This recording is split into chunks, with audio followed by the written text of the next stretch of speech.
আপনারা জানেন যে গাজা এবং রাফায়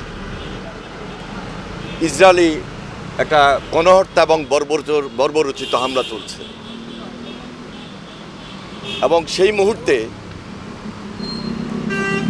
আমরা সবার আগে বাংলাদেশ সর্বপ্রথম এই ন্যাক্কারজনক এবং বর্বরোচিত হামলার তীব্র নিন্দা এবং প্রতিবাদ জানাই এবং আমরা সম্পূর্ণভাবে সংহতি প্রকাশ করছি। আজকে the world stops for Gaza বিশ্বব্যাপী এই প্রোগ্রামটি অনুষ্ঠিত হচ্ছে। আগামী 11 এপ্রিল আমাদের পূর্ব নির্ধারিত প্রোগ্রাম ছিল সবার আগে বাংলাদেশ কনসার্ট, শুধু ঢাকায় নয়, চট্টগ্রাম, বগুড়া এবং খুলনায় একই সময়ে 4টা ভেন্যুতে আমাদের এই প্রোগ্রাম হওয়ার কথা রয়েছে।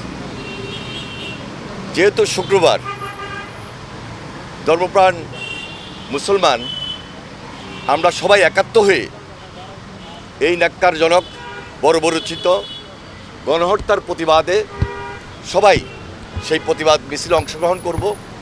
সেই জন্য আমরা 11 এপ্রিলের পরিবর্তে 12 এপ্রিল সারা বাংলাদেশে 4টি ভেন্যুতে একসঙ্গে সবার আগে বাংলাদেশ ফাউন্ডেশনের পক্ষ থেকে যে স্বাধীনতা কনসার্ট সেটি আমরা পরিবর্তন করেছি।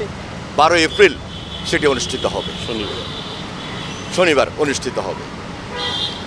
আমাদের এই প্রোগ্রামে সম্পূর্ণভাবে বাংলাদেশের গান, বাংলাদেশের সংস্কৃতি, বাংলাদেশের শিল্পীরাই সেখানে তাদের কনসার্টে অংশগ্রহণ করবেন এবং স্থানীয়ভাবে আঞ্চলিক যে গান সেটিও থাকবে।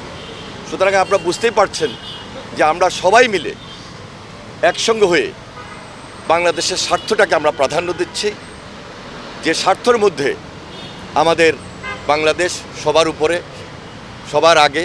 এই জন্যই সবার আগে বাংলাদেশ এই ফাউন্ডেশন আমরা আমাদের পক্ষ থেকে আনুষ্ঠানিকভাবে, আন্তরিকভাবে আমাদের প্রোগ্রামটি 12 এপ্রিল আমরা পরিবেশন করব এবং সেখানে আমাদের যারা এই কনসার্টে অংশগ্রহণ করবেন সবার প্রতি আমাদের উদাত্ত আহ্বান থাকবে, সবাই যেন অত্যন্ত দায়িত্বশীলতার সহিত, শৃঙ্খলা এবং সুন্দরভাবে সেখানে উপস্থিত হন। আমাদের পক্ষ থেকে সে আমন্ত্রণটি রইল।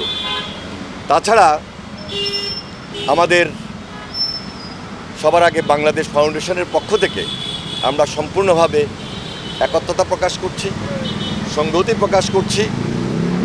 ইসরায়েল কর্তৃক যে বর্বরোচিত হামলা, যে বর্বরোচিত গণহত্যা চলছে সেখানে আমাদের সম্পূর্ণ সংগতি রয়েছে এবং আমাদের যেই সমস্ত প্রোগ্রামে অ্যাটেন্ড করা দরকার আমরা খুব জরুরি মনে করে শুক্রবার এবং আজকে সেই প্রোগ্রামগুলোর সাথে আমাদের সংগতি প্রকাশ করে আমাদের কর্মসূচি আমরা অব্যাহত রাখব।